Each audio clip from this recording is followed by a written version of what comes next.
નમસ્કાર. ગુજરાત કમાન્ડ લાઈવમાં આપનું સ્વાગત છે. ગણદેવીના સરી બુજરંગમાં ભક્તિ અને સેવાનો અનોખો સંગમ જોવા મળ્યો છે. શ્રીમદ ભાગવત કથા સેવા સમિતિ અને ઝંકાર બીટ્સના સંયુક્ત ઉપક્રમે 7 દિવસીય શ્રીમદ ભાગવત કથા જ્ઞાનયજ્ઞનો પ્રારંભ થયો છે.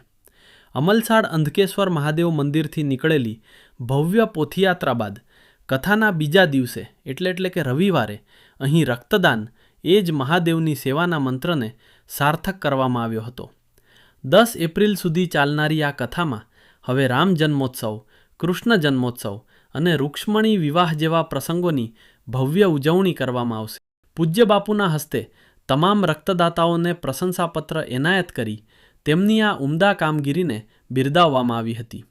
ભાગવતાચાર્ય શરદભાઈ વ્યાસે જણાવ્યું હતું કે કથા સાંભળવાની સાથે પાત્ર બનવું અને સમાજ માટે કંઈક કરવું એ જ સાચી ભાગવત સેવા છે. બચાવવા માટે માનવે લોહીનું દાન કરવું જોઈએ, કરવું પડે અને કરવું પડશે.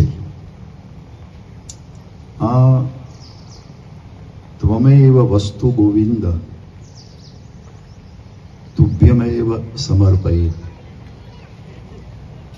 એ શાસ્ત્ર સૂત્ર છે.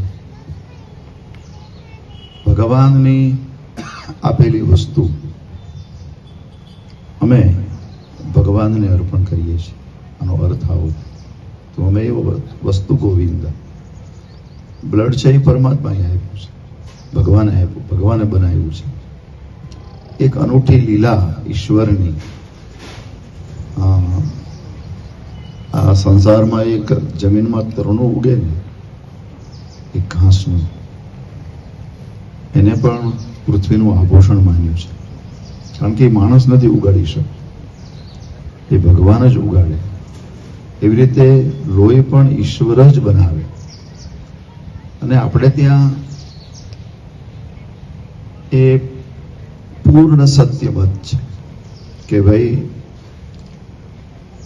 પુનિત મહારાજે બહુ સુંદર કહ્યું કે તમારે ભગવાનની સેવા કરવી છે તો માણસોની સેવા કરો.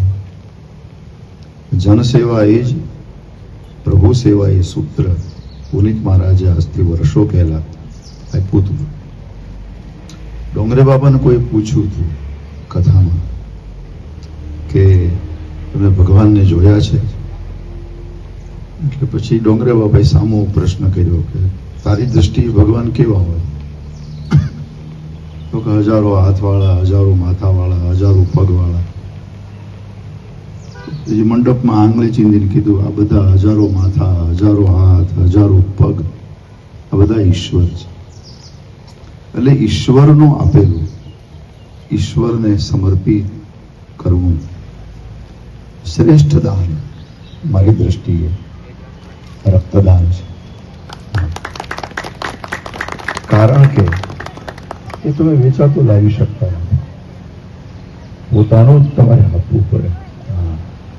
અને પછી પરમાત્મા તરફથી વ્યવસ્થા એવી છે કે કોઈનું આપણે 500 ગ્રામ લોહી લઈ લઈએ તો પાછું 500 ગ્રામ તરત પાછા 3 કલાકમાં એ આપી દે છે.